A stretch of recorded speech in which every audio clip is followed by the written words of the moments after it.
911. Ma'am, I killed my boyfriend in self-defense. What did you kill him with? A loaded gun in the house.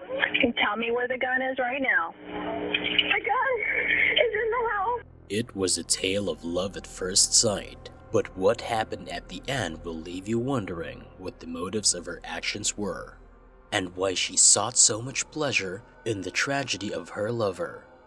This is a story of love gone bad. Ryan Poston was born on December 30, 1982 in Fort Mitchell, Kentucky, to Lisa Carter and Jay Poston. He had 3 younger sisters, Allison, Catherine, and Elizabeth Carter.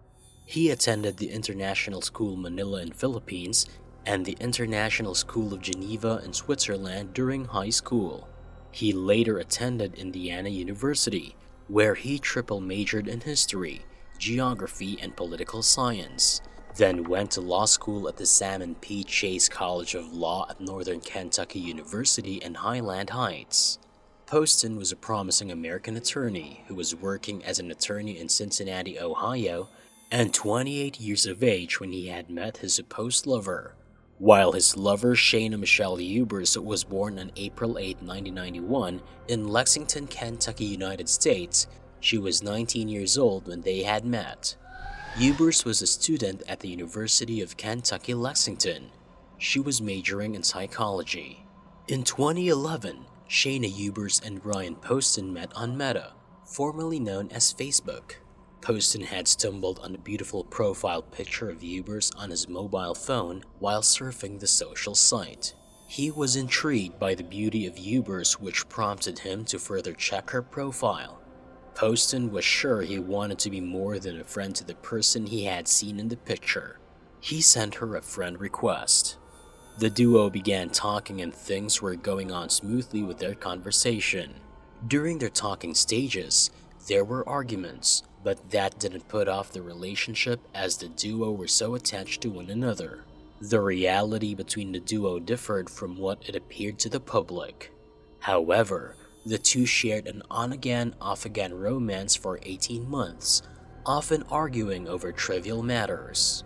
Poston and Hubers' on-off relationship was noticed by friends of the duo, which helped in figuring out what transpired when things got out of hand. Something bizarre happened which turned a supposed beautiful evening into a mourning evening. During the recount of Hubers before the major incident that happened in the story, she claimed, on October 12, 2012, she was in the condo of her lover ex-lover Poston. The duo was reported to have ended the relationship between them before the aforementioned date. On the said date, her ex-lover had a date with Miss Ohio USA 2012 Audrey Bolt that evening. Hubers at some point had claimed her relationship with Poston was abusive, and that was one of the main reasons the relationship with him didn't work out. On the evening Poston was to meet with Miss Ohio USA 2012 for a date, things went sour with him and Hubers, his ex-girlfriend. In the pace of the evening, Hubers claimed Poston was calling her mother stupid and crazy. She further said he called her unstable and deranged, which triggered her and she decided to leave his condo. But things didn't go as planned as he came for her as she approached the exit of the condo. Hubers said Poston grabbed onto her body, onto her person, with both hands. She claimed he had picked her up from an awkward angle in the house and threw her from the doorway of his bedroom into the other room to the edge of the short sofa. From an awkward angle and threw me from the doorway of his bedroom into the other room. In the ensuing struggle, Hubers said Poston fell on her and pinned her against a footstool, thereby grabbing her hair and screaming into her left ear. She thought he was going to snap her neck because of the way he was jerking her head around. Hubers claimed all of his weight was on her at this point and there was no way for her to escape for her life. He was going to snap my neck because of the way that he was jerking my head around. And he had all of his weight on me and he had all of his weight on my body and he was jerking my head around with his... In a further recount by Hubers, she claimed Poston had pushed her against the TV in his room, but during the investigation of the crime scene, The TV set was in a perfect condition, which contradicted her story. To get herself free from the pinning weight Poston had on her, she claimed to have punched him with her right arm, and when she did, it knocked the glasses off his face. She could get herself free, and the duo wrestled standing up. Hubers during her trial recount said, "Before things got messier, Poston was standing over her and grabbed the gun that was sitting on the table and pointing it at her and saying, 'I could just kill you right now and get away with it. Nobody would even know,' she said. She was shocked and afraid at the same time. Despite Poston's words, he didn't shoot. Instead, he set the gun back on the table and continued to yell hurtful things at her. She was losing it, and to defend herself against Poston, she shot him 6 times. But what the investigator discovered was something that would leave you wondering what could have transpired between the two that evening. After Hubers had shot her ex-lover 6 times, she called the police immediately to report what had happened. She dialed 911 and told them she shot him in self-defense. After the initial report, she continued to tell the dispatcher that because he was twitching and I knew he was going to die anyway and he was making funny noises, I shot him a couple more times. Hubers said, "He was twitching so badly, and I didn't want to watch him lay there and twitch." Police on the crime scene searched and recorded all information that could help with their investigation in the case. However, what Hubers had told the investigators was contradicting to everything that was in the condo of Poston, which led the police to suspect Hubers murdered Poston in cold blood. Police brought Hubers to the police station for further questioning and interrogation. Officer Dave Fornash was the officer who interrogated her. She initially stated that she wanted an attorney, but began to share details of the murder with him. During an interview with police, she said she knew Poston would die or be seriously injured. This was referred to according to a clip that emerged from her trial. Officer Fornash stated Hubers appeared unremorseful during her recount of the ugly incident. Okay, what was his name? The man that I killed, Ryan Poston. And made several morbid jokes about the murder, including telling officers I shot him right there, pointing to her nose. I gave him the nose job which he had always wanted. After the back and forth between the interrogator and Hubers, he left the interrogation room and Hubers' behavior got stranger at this point as she danced around the room, singing aloud and snapping her fingers as she had just won a huge sum of the money from a lottery ticket. With all of Hubers' actions and what she had recounted, it was evident that she had an active motive for killing Poston, which the police couldn't find out. However, most people who had weighed in on this case believes Hubers had intentionally killed her ex-boyfriend for letting go of her and having a date with the Miss Ohio USA. He was announced it when I shot him. He went like this. Literally.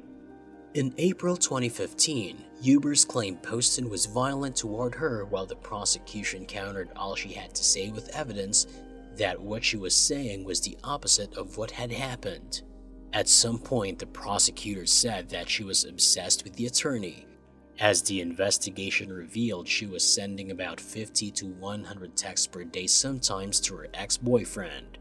During the back and forth, the jury concluded and sentenced her to 40 years in prison for Poston's murder. She appealed and her sentence was overturned the following year because it was revealed that a convicted felon had served on the jury, which is not allowed by Kentucky law. While she was still in prison awaiting a conclusion to the case, Hubers was granted a second trial. Nivens and other former cellmates testified about her behavior behind bars and what she allegedly told them about Poston and his killing. One inmate, Cecily Miller, discusses Hubers' behavior after being arrested and how she never expressed remorse about killing her boyfriend. During Shayna Hubers' second trial in 2018, texts the then 21-year-old sent to her friends before she murdered Ryan Poston seemed to display an escalation in violent ideation, one that, by all appearances, went virtually unnoticed at the time. The prosecution brought forward witnesses who testified that Hubers sent them a text message joking that she wanted to accidentally shoot Poston at a gun range. Another witness testified that she had heard Hubers telling a co-worker that she was going to kill her boyfriend. Some texts read, "When I go to the shooting range with Ryan tonight, I want to turn around, shoot and kill him, and play like it's an accident," read the text, which was received by Hubers' friend Christy Euler. Another one described Hubers' growing rage at Poston, with Hubers stating her belief in a thin line between love and hate, and that her love for Poston had turned into hate. Toward the end of their relationship, Shayna Hubers had conducted many internet searches for a woman which her ex-boyfriend had friended on Facebook in January 2012 named Audrey Bolt. Bolt, who was named Miss Ohio USA the same year, eventually agreed to meet up for a date with Poston, having ended things with Hubers at that time. According to the Cincinnati Enquirer, Huber also added Bolt on Facebook, presumably to access more details about her. In an interview with a local Kentucky station via CBS, Bolt recalled her impression of Poston. "He was very funny and very smart, and I found him very entertaining, and that led me to accept an invitation to go on a date with him," she recalled. Poston, it seemed, was also as excited and enthusiastic about the proposed date, but he reportedly told his stepfather Peter Carter that he was struggling over how to tell Hubers about it, effectively putting the final nail in the coffin to their year-and-a-half-long relationship. "I told him to make sure that he was kind to Shayna, and that he told her honestly what was going on," said Carter at Hubers' second trial in 2018 per CBS, before recounting how Poston had also expressed worry that Hubers would ultimately sabotage it, describing her as always around. Tragically, Poston would be murdered by Hubers only hours before he was due to meet Bolt in person. A psychologist testified that she suffered from PTSD and borderline personality disorder. He had a nose job, just that kind of person, and I shot him right here. I gave him his nose job. He wanted. And claimed the emotional abuse and distress caused by Poston led to her violent act of murder. Hubers was convicted of murder again in 2018. This time on August 28, 2018, she was sentenced to life in prison with the possibility of parole in 2032. In her most recent mugshot, taken in 2019, she is smiling. What do you think about this cold case? Let me have your thoughts or opinions in the comments section. Don't forget to like this video, and also subscribe to the channel for more mysterious content to come. Thanks for watching.